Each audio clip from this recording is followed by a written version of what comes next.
हमें रिलायंस स्टोर बंद करने हैं, हमें ये बंद करने हैं, तो आज सब खुले हैं। आपने क्या कर लिया है? आप सोच नहीं सकते। मेरे 10 साल का जितना प्रॉपर्टी टैक्स बनना था ना, मैंने एक दिन में उतना लास्ट लिया है। पहला बंद रहा या दूसरा बंद रहा, क्या उन मुद्दों को सॉर्ट आउट किया गया? क्या उन मुद्दों को सरकार ने माना? डांगरी के समय जिस समय आपने बंद करना था, उस समय तो आपसे बंद हुआ नहीं। जब इतना बड़ा अरुण जी कह रहे हैं उस समय यहां पर थे नहीं। एक बात बड़ी हैरानगी की है, अगर वहां यहां पे होते तो क्या यहां पे बैठ के बंद किया जा सकता था? आज सोशल मीडिया का ज़माना है, प्रेस वार्ता कीजिए। आप दिल्ली थे, दुबई थे, कहीं बैठे हों, आप वर्ल्ड के किसी कोने में बैठे हों, वहाँ से आपको प्रेस वार्ता करनी है कि वहाँ पे ये कांड हुआ है, वहाँ पे ये हत्याकांड हुआ है, वहाँ पे ये गलत काम हुआ है। तो मैं इसके रिगार्डिंग मेरी इतनी पावर है कि मैं पूरे समाज को साथ लेके चलता हूँ। समाज में से कभी भी अलग नहीं हो सकता। मैं आज बंद की कॉल करता हूँ, वहाँ बैठ के कर देते, इसमें क्या दिक्कत थी? Jammu chamber of commerce and industry के चुनाव हैं और चुनाव को लेकर हलचल तेज है, और इसी हलचल के बीच में एक हलचल Jammu chamber of commerce and industry की इस समय की जो टीम है उन्होंने की 461 मेंबरों की सदस्यता को लेकर जो मामला बना हुआ था, उस मामले पर विराम लगाते हुए उन्होंने 461 मेंबरों को वोट देने का अधिकार दिया। लेकिन उसी सीरियल नंबर के साथ वो वोट देंगे जो उनका सीरियल नंबर 2017-18 में था।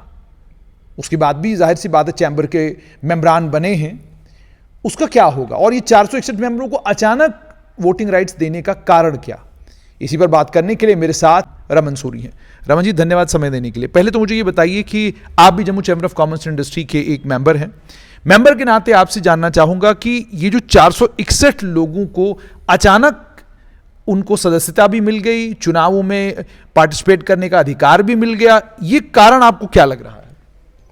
एक पुरानी कहावत आपने सुनी होगी, दुख में सुमिरन सब करें, सुख में करे ना कोई। जो सुख में सुमिरन करे, दुख काहे को होए। ये दुख जो आज आपके सामने स्पष्ट हो गया, मुझे पता चला कि आज 461 लोगों में से कुछ लोगों ने आपके साथ कोई प्रेस वार्ता भी की है या कुछ किया है। ये सिर्फ नतीजा इस चीज़ों का है कि जितनी देर हमारा chamber of commerce and industry का 2 साल का कार्यकाल रहा, मौजूदा टीम का मैं बात कर रहा हूँ, ये 2021 से 2023 तक का जो कार्यकाल रहा, जनवरी 2021 शुरू हुआ, मार्च अभी अप्रैल आ गया है, इसमें इन्होंने इतना जहमत ही नहीं की कि 461 लोगों को उसी समय मेंबर बना लिया जाए, उसी समय सदस्यता दे दी जाए जिस समय इनकी टीम नियुक्त हुई थी। नियुक्त होने के बाद एज पर constitution of chamber of commerce and industry, इसमें एक प्रावधान रहता है कि हमें सबसे पहले एग्जीक्यूटिव कमेटी बनानी है। उसमें पास किए जाएंगे वो चीज़ें जो चीज़ें हमारी पीछे रह गई हैं या जो चीज़ें हमें आगे लेके चलनी हैं, उसमें पास की जाती हैं। उसी में ये सदस्यता भी हमें बहाल करनी थी जो पीछे काफ़ी समय से रुकी हुई थी, चाहे वो कोर्ट के मामलों में कहें या कुछ और कहें, आपस में लागतबाजी कहें या इस तरह की बातें जो रहीं। लेकिन अफसोस ये रहा कि इतना कुछ होने के पश्चात भी पूरे 2 साल का कार्यकाल निकालने के बाद जब दीपक मल्होत्रा जी ने जो केस कर रखा था उसकी कोर्ट की डेट नज़दीक आई और उससे डरते हुए कि कहीं कोई प्रॉब्लम खड़ी ना हो जाए या चुनाव निकट हैं, चुनावों में कोई दिक्कत ना आ जाए, उस समय फिर से दोबारा 461 लोग खड़े होकर बाज़ारों में ना आ जाएं। ये 461 लोग, मैं बता देना चाहता हूं कि ये वो लोग हैं जो शहर की एक इलीट क्लास कही जाती है, जो इनकम टैक्स पेई हैं, जो GST पे करते हैं, जो हर तरह से एक परमानेंट सिटीजन्स हैं हमारे समाज के, जिनको राकेश गुप्ता जी की टीम ने और राकेश गुप्ता जी ने पुरजोर तरीके से अपने कार्यकाल में उनको पूरी सदस्यता दी थी। चाहे वो 2017, 18, 19, 20 का कोई भी साल लेके चलें, उसमें 461 लोग जो जिनको सदस्यता मिली वो एक राजनीति का शिकार हुए और उनको जो 2000 क्यों नहीं उनको, क्योंकि जहां तक मुझे पता है तो कोर्ट का मामला था, उसी के चलते कोर्ट ने रोका था, तभी जाकर उनको क्या कहते हैं चुनाव में पार्टिसिपेट करने का मौका नहीं मिला था। आप क्या सिर्फ कोर्ट एक कारण था या कोई और कारण? मैं सबसे पहले ये स्पष्ट करना चाहता हूं कि कोर्ट ने रोका क्यों। कोर्ट में वही चीज़ जाती है जो आप प्लीक करते हैं, जो आप कोर्ट में कहते हैं कि हाँ इस चीज़ पे एप्लीकेशन हमने ये लगाई, ये चीज़ रोकी जाए, तो उस चीज़ को रोका गया। अगर उस चीज़ में ये चीज़ लिखी होती कि 461 लोगों को सदस्यता दी जाए, उनको उनके अधिकार दिए जाएं, तो कोर्ट क्यों रोकती? लेकिन कोर्ट ने रोका ही इसलिए क्योंकि अभी के जो मौजूदा प्रधान हैं और इससे पहले जो उनके साथ लास्ट टाइम कंटेस्ट किया था जिन्होंने, उन्होंने कोर्ट में केस ही यही किया था कि हमारी जो एग्जीक्यूटिव कमेटी की मीटिंग हुई है उसको रद्द किया जाए और रद्द करके किसी को अधिकार ना दिए जाएँ। ये दुश्मन है समाज के, या समाज के ठेकेदार हैं या समाज के उन लोगों के दोस्त हैं जो लोग एक अपना अच्छा जीवन व्यतीत करना चाहते हैं। चैम्बर एक अपेक्स बॉडी होने के कारण साथ साथ उनके साथ छाना बिछाना साथ चलना चाहते हैं, लेकिन उस समय उनको वंचित रखा गया। लेकिन उस समय के वंचित को भी छोड़िए, हमें अफसोस ये है कि पूरे 2 साल का कार्यकाल निकल जाने के बाद उनको किसी भी चैम्बर की मीटिंग में कॉल नहीं किया गया, किसी भी चैम्बर के फंक्शन में कॉल नहीं किया गया। 2 साल का कार्यकाल पूरा निकल गया, अब जाके जब सिर के ऊपर पड़ी, क्योंकि 461 लोगों के जो पैसे आए थे 2,500 रुपये के हिसाब से प्लस जीएसटी जो आई थी, वो जितने पैसे उनके पास कलेक्ट हुए थे वो पैसे भी खर्च किए जा चुके थे इसी की टेन्योर के दौरान। वो पिछले टेन्योर में बचा के रखे गए थे, इस टेन्योर में मौजूदा प्रधान उनकी टीम के द्वारा वो पैसे भी बिल्डिंग के ऊपर खर्च कर दिए गए। पैसा इकट्ठा किया एक टीम ने, खर्च किया दूसरी टीम ने, और उस पैसे की कहीं वापसी ना देनी पड़ जाए उसको बचाने की खातिर ये 461 लोगों को बहाल किया गया ठीक चुनाव से पहले, ताकि चुनाव में उनको इनकी मैं कहूँगा कि इनकी किसी तरह से इनका मत मिल सके इनका 461 लोगों का। लेकिन ऐसा कभी नहीं होगा, क्योंकि 461 लोग आज भी डेडली अगेंस्ट हैं इस टीम के, जिन्होंने उनको 2 साल के लिए वंचित रखा। मुझे ये बताइए, आप काफ़ी नाराज़ लग रहे हैं इस टीम से। यही टीम 2021 में जब इनका कार्यकाल शुरू हुआ, जम्मू में पहला सफल बंद इन्होंने करवाया, उसके बाद पिछले दिनों भी एक और जम्मू बंद की कॉल इन्होंने दी, वो भी हुआ। तो ये दोनों तो इन्हीं के कार्यकाल में हुआ, और अलग अलग जगह पर जब कारोबारियों को परेशानी आई तो अरुण गुप्ता जी हर जगह नजर आए, लेकिन आप इनसे बड़े परेशान नजर आ रहे हैं। मैं बिल्कुल भी परेशान नहीं हूं। मैंने आपको पहले भी कहा कि चैम्बर हमारी ट्रेडर्स की अपेक्स बॉडी है, हमें चैम्बर की पूरी रिस्पेक्ट करनी है, हमें चैम्बर के साथ छाना बिछाना साथ चलना है, लेकिन कुछ गलत निर्णय जब होते हैं तब दिल दुखता है। पर 2 बंद हुए, पहला बंद रिलायंस के खिलाफ हुआ, दूसरा बंद प्रॉपर्टी टैक्स के खिलाफ हुआ। मैं आपसे सिर्फ एक सवाल आपके सवाल के एवज में पूछूंगा कि बंद होने से क्या होता है। बंद होना उनको सिर्फ अपने आप का दिखाना था कि मैं बंद करवा सकता हूं, लेकिन ये उनका बंद नहीं था। ट्रेडर्स का एक शुरू से एक ये प्रयास रहता है कि चैम्बर कोई कॉल दे, हमने उसके ऊपर अमल करना है, चाहे वो कॉल गलत है चाहे सही है, लेकिन चैम्बर ने दी है, चैम्बर की बात माननी है। लेकिन पहला बंद रहा या दूसरा बंद रहा, क्या उन मुद्दों को सॉर्ट आउट किया गया? क्या उन मुद्दों को सरकार ने माना? अगर आपने पहले बंद के दौरान 10 मुद्दे रखे वहाँ पे, हमें रिलायंस स्टोर बंद करने हैं, हमें ये बंद करने हैं, तो आज सब खुले हैं।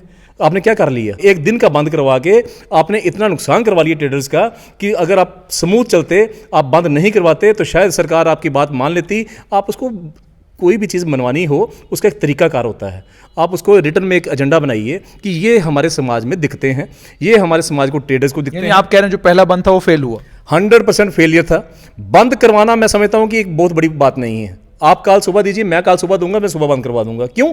क्योंकि उसके पीछे मंशा रहती है कि हाँ जी हमारे इलेक्ट्रिसिटी बिल्स ज़्यादा आ गए जी, हमारे रिलायंस स्टोर्स आ गए जी, हमारा फलाना। मुद्दे बनाने का क्या है? मुद्दे आप 10 बनाइए और सुबह एक अच्छा आदमी सुबह खड़ा हो और कॉल दे दे। यानी आप कह रहे हैं पहले बंद के बाद जितने भी मुद्दे थे कोई मुद्दा हल नहीं हुआ? मुद्दा कौन सा हल हुआ? आप खुद यहाँ बैठे हैं, आप एक मैं कहता हूँ कि जिंदा मिसाल है एक हमारे समाज में एक पत्रकार की हैसियत से। आपने जितना कुछ जम्मू को दिखाया है, जितने आईने दिखाए हैं, मैं आपका कायल हूँ कि आप हर बात को इस तरह उजागर करते हैं कि जैसे एक मिनट में आपने लाइट के स्विच ऑन किया और बल्ब ऑन हो गया, आप इस तरह से उजागर करते हैं। लेकिन आप खुद बताइए कि जो 10 मुद्दे पहले रखे गए थे, क्या वो हल हुए?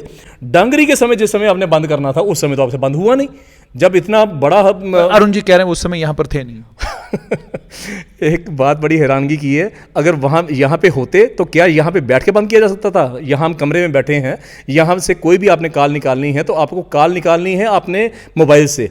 आज सोशल मीडिया का ज़माना है, प्रेस वार्ता कीजिए। आप दिल्ली थे, दुबई थे, कहीं बैठे हों, आप वर्ल्ड के किसी कोने में बैठे हों, वहाँ से आपको प्रेस वार्ता करनी है कि वहाँ पे ये कांड हुआ है, वहाँ पे ये हत्याकांड हुआ है, वहाँ पे ये गलत काम हुआ है, तो मैं इसके रिगार्डिंग मेरी इतनी पावर है कि मैं पूरे समाज को साथ लेके चलता हूँ। समाज मेरे से कभी भी अलग नहीं हो सकता। मैं आज बंद की कॉल करता हूँ, वहाँ बैठ के कर देते, इसमें क्या दिक्कत थी? लेकिन यहाँ आगे ये बोलना कि नहीं मेरे मेंबर नहीं थे। अजी जो एक सिविल सोसाइटी की जो मीटिंग हुई उसमें 2 मेंबर्स इनके वहाँ पे प्रेजेंट थे, और दोनों ने उस समय क्यों नहीं कहा कि हमने बंद करना है? वो समाज का एक हिस्सा थे, chamber of commerce and industry का एक हिस्सा थे, उस समय उन्होंने नहीं कहा। और बाद में ये कहना कि मैं जम्मू में नहीं था, ये बात हजम नहीं होती। जैसे आपने कहा कि अच्छा, दूसरा मुझे बताइए, उसके बाद पिछले दिनों बंद हुआ प्रॉपर्टी टैक्स को लेकर, तो उस बंद के बाद सरकार ने कहा जी ठीक है आप सुझाव दीजिए, हम आपके सुझावों को सुनने के लिए तैयार हैं। तो अब भी आप कहेंगे कि Jammu chamber of commerce and industry के प्रधान ने जो बंद दिया उसका कोई फायदा नहीं हुआ? धारा 370 की जब निरस्त हुई 2019 में अगस्त में, 5 अगस्त 2019 को धारा 370 खत्म होगी पूर्ण रूप से। क्या अरुण जी इस चीज़ से खिलाफ हैं? क्या उनकी टीम इस चीज़ के खिलाफ है कि धारा 370 गलत खत्म हुई है? अगर धारा 370 की फेवर में है कि धारा 370 खत्म होने से जम्मू कश्मीर प्रगति और पूरी तरह से प्रगति के पथ पर है, अगर पूरी प्रगति जम्मू कश्मीर में हो रही है, तो ये बताइए कि पूरे हिंदुस्तान में, पूरे भारतवर्ष में हर जगह प्रॉपर्टी टैक्स है, तो अगर जम्मू कश्मीर में प्रॉपर्टी टैक्स लग गया तो कौन सी गलत चीज़ होगी? आपको अगर मांगना था सरकार से, ये मांगना था कि इसको सरल किया जाए, इसको तरीकाकार बनाया जाए कि आपको पूरा मकान नापेंगे, आप पूरा होटल नापेंगे, आप पूरी दुकान नापेंगे। इससे बेहतर है कि आप कोई ऐसा कार्य कर दीजिए कि जिसमें आसान काम हो जाए। एक आदमी को पता हो कि मेरी दुकान है, मैंने 200 रुपये देना है, मेरी मकान है, मैंने 500 रुपये देना है, मेरी एक बिल्डिंग बड़ी है, इसका मैंने 1000 रुपये देना है। इस तरह से उसको मुकर्रर किया जाए। तो ये डिमांड, चार्टर ऑफ डिमांड्स रखते हैं ना सरकार के आगे, उसके बजाय बंद कर दिया। तो बंद करने के बाद क्या हुआ? क्या प्रॉपर्टी टैक्स नहीं लगा? और जिन लोगों ने उनको समर्थन दिया वो लोग कौन थे? आप ज़रा बारीकी से सोचिए कि जो लोग आज समाज में से एक किस्म के बिल्कुल ख़त्म कर दिए गए हैं, जिन लोगों को समाज चाहता ही नहीं है इस लोग आगे आए, चाहे वो राजनीतिक दल हैं, चाहे वो ऐसी एनजीओज़ हैं जो सरकार के अगेंस्ट काम कर रही हैं या ऐसे काम के अगेंस्ट चल रही हैं जो काम सरकार ठीक कर रही है। 370 की समाप्ति के बाद जो काम पूरे भारतवर्ष में हो रहे थे वही काम आज जम्मू कश्मीर में भी हो रहे हैं। सब कुछ होने के बावजूद अगर आप कहते हैं कि नहीं ये चीज़ ही गलत हो गई, तो इसका मतलब है कि आपको उन लोगों का साथ चाहिए जो लोग समाज से धिक्कार दिए गए हैं, जिन लोगों को समाज से निकाल दिया गया है। चाहे अब मैं नाम लेते भी गुरेज में वो कोई नहीं है, चाहे वो कांग्रेस पार्टी है, चाहे वो एनसी है, चाहे वो पीडीपी है, कोई भी पार्टी है। यानी आप ये कह रहे हैं Jammu chamber of commerce and industry के बंद का समर्थन कश्मीर घाटी की जो कश्मीर बेस्ड जो पॉलिटिकल पार्टीज है उन्होंने किया? 100% उन्हीं ने किया, उन्हीं पार्टीज ने किया। आप यहाँ तक देखिए कि जम्मू ट्रांसपोर्ट जो हमारी एसोसिएशन बनी हुई है, ट्रांसपोर्ट एसोसिएशन ने जो राकेश जी को पूर्ण समर्थन देती थी हर समय, जिस मौके भी राकेश जी ने कहना कि हाँ जी, क्यों, उनको पता था कि ये मुद्दा सॉर्ट आउट होगा, इस मुद्दे का हल निकलेगा। आज जम्मू ट्रांसपोर्ट ने नकार दिया कि हम साथ नहीं देंगे। आज बार एसोसिएशन की बात करें, जो हमारे बार एसोसिएशन के प्रेसिडेंट हैं, उन्होंने भी कहा हम मॉरली सपोर्ट करेंगे। What do you mean by morally support? इसका मतलब है मॉरली सपोर्ट कर रहे हो क्योंकि हाँ जी चैम्बर हमारी अपेक्स बॉडी, हमने करना है, मजबूरी है। इसी तरह बाकी ट्रेडर्स ने किया। इंडस्ट्री पूरी खुली थी जिसका नाम है chamber of commerce and industry, तो इंडस्ट्री बंद थी नहीं। इंडस्ट्री को आप साथ लेके चलते नहीं तो इसका नाम बदल के ट्रेडर एसोसिएशन रख दो। क्या जरूरत है Jammu chamber of commerce and industry कहने की? कहते आप इंडस्ट्री पूरी खुली रहती है। आप हाल ही की बात करें तो हमारे Jammu chamber of commerce and industry के जो हमारे ऑफिस बीरर्स हैं, उनमें से एक बड़े ओहदे के हमारे अपने भाई हैं, मैं उनका नाम क्या लेना, भाई हैं सारे, कोई बाहर तो है नहीं, उनकी अपनी इंडस्ट्री खुली है। आप एक तरफ हमें कह रहे हो कि बंद कर दो, अपनी इंडस्ट्री आप खोल के रख रहे हो क्योंकि आपको वहाँ बिजली खर्च पड़ता है, आपको एम्प्लॉइज का खर्च पड़ता है। तो क्या हमें खर्च नहीं पड़ता? हमारे पास 50% एम्प्लॉइज काम कर रहे हैं या हमारे पास 20 एम्प्लॉय काम कर रहे हैं, हमें नुकसान हो जाए तो कोई बात नहीं। जितने, आपको एक बात बड़ी स्पष्ट बताऊं जुनेद जी, जितना नुकसान हमें प्रॉपर्टी टैक्स के बंद के कारण हुआ है आप सोच नहीं सकते। मेरे 10 साल का जितना प्रॉपर्टी टैक्स बनना था ना, मैंने एक दिन में उतना लॉस लिया है। अगर मैं उस दिन दुकान खोलता अपनी तो मेरे उस दिन का इतना प्रॉफिट था कि मैं 10 साल तक उसको आराम से प्रॉपर्टी टैक्स दे सकता था। तो मुझे क्या फायदा हुआ? इसी तरह अगर मुझे हुआ है तो बाकियों को भी हुआ है। किसी का 20 साल का प्रॉपर्टी टैक्स गया, किसी का 30 साल का गया, किसी का 10 साल का गया, किसी का 5 साल का गया। तो उस बंद का फायदा क्या हुआ? अंजाम तक आप ये कह रहे हैं कि जो 2 बंद इस टीम ने करवाए, दोनों बंदों को लेकर आप ये कह रहे हैं कि जो मुद्दे इन्होंने लिए थे उन मुद्दों पर ये विफल हुए, कामयाब नहीं हुए, सरकार ने इनकी सुनी नहीं। वो मुद्दे ही अच्छे नहीं थे, मुद्दे ही जेन्युइन नहीं थे। अगर मुद्दे जेन्युइन होते तो सरकार भी सुनती। हाँ, मैं कहूँगा उसमें अगर 1-2 मुद्दा जेन्युइन था भी तो उसको तरीकाकार गलत था, उसको तरीके से सरकार के साथ बैठ के उसको सुलझाया जा सकता था। उसका पूरा बेहतरीन ढंग से आज सरकार सुनती है।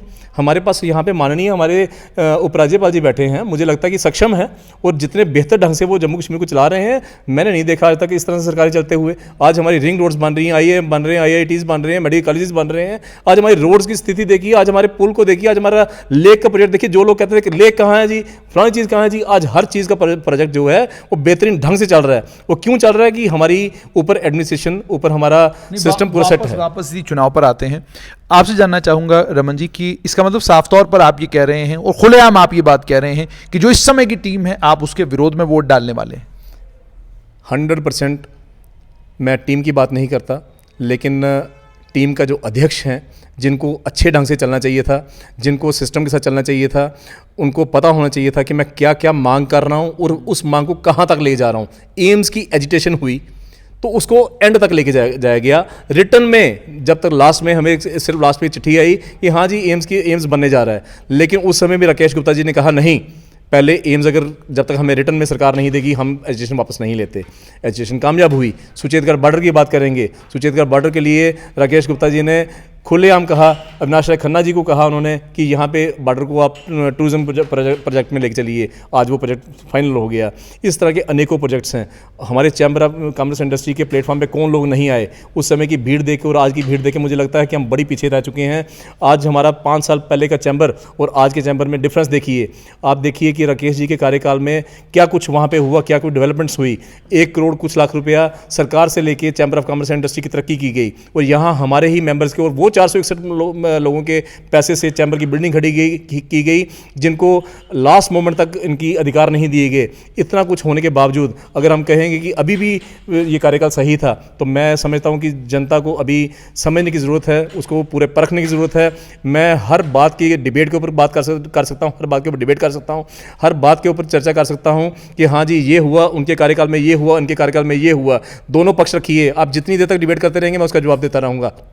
अगर मैं कहीं गलत हूं तो आप मुझे बताइए कि हाँ जी आपने ये चीज़ गलत कही है। लेकिन ये सच्चाई है कि अगर आज हमारे सामने ये कार्यकाल राकेश जी का होता तो आज Jammu chamber of commerce and industry का एक प्रेस्टीजियस क्लब बना होता। आप देखिए जम्मू क्लब की मेंबरशिप कितनी है, हमारे अमर सिंह क्लब की मेंबरशिप का क्या रेट है, हमारे गल्फ कोर्स मेंबरशिप क्लब का क्या रेट है, और उसके बजाय आप देखिए कि जम्मू जो चैम्बर का क्लब बना था उसका रेट क्या था, 1 लाख कुछ हज़ार रुपया, वो भी 11 आसान किस्तों में। और उसमें से 500 मेंबर्स जो बनाए गए, 500 मेंबर्स ने 461 में से 200 कुछ लोग तो 300 कुछ लोग तो यही होंगे जो क्लब के उसके फेवर में आए। और इतने मेंबर्स क्लब के अगर बन जाते तो आज होना क्या था, हमारे 500 परिवारों ने इकट्ठे होना था। एक परिवार ने नहीं, 500 परिवारों ने इकट्ठे होना था। हमें सबने एक दूसरे से मिलजुल के रहना था और 500 लोगों का आपस में राब्ता इतना अच्छा और सुंदर हो जाना था कि जम्मू में सद्भाव बढ़ना था, जम्मू में कारोबार बढ़ना था, एक दूसरे कारोबार में बढ़ावा देना था। वो चैम्बर ऑफ कॉमर्स इंडस्ट्री के क्लब को रद्द कर दिया गया। वहाँ पे बिल्डिंग ऐसी खड़ी की गई जिसमें जो ऑडिटोरियम बनेगा उसमें अफसोस से कहना पड़ रहा है कि उसमें Jammu chamber of commerce industry के जितने हमारे एग्जीक्यूटिव कमेटी के मेंबर्स होंगे वो भी पूरे नहीं बैठ पाएंगे वहाँ पे। बहुत बहुत शुक्रिया। तो आपने सुन लिया कि मंसूरी का साफ तौर पर यह कहना है कि Jammu chamber of commerce industry की जो इस समय की टीम है जिसे अरुण कुमार गुप्ता लीड करते हैं, उस टीम ने 2 बंद जरूर बुलवाए लेकिन दोनों बंद विफल हुए। दोनों बंदों में जो मुद्दे थे उन मुद्दों के ऊपर सरकार ने कारोबारियों की नहीं सुनी। और उसके अलावा उनका यह भी कहना है कि टीम ने जो वादे कारोबारियों के साथ किए थे, टीम कोई भी वादा पूरा करने में सफल नहीं हुई। ये कहना है रमन का।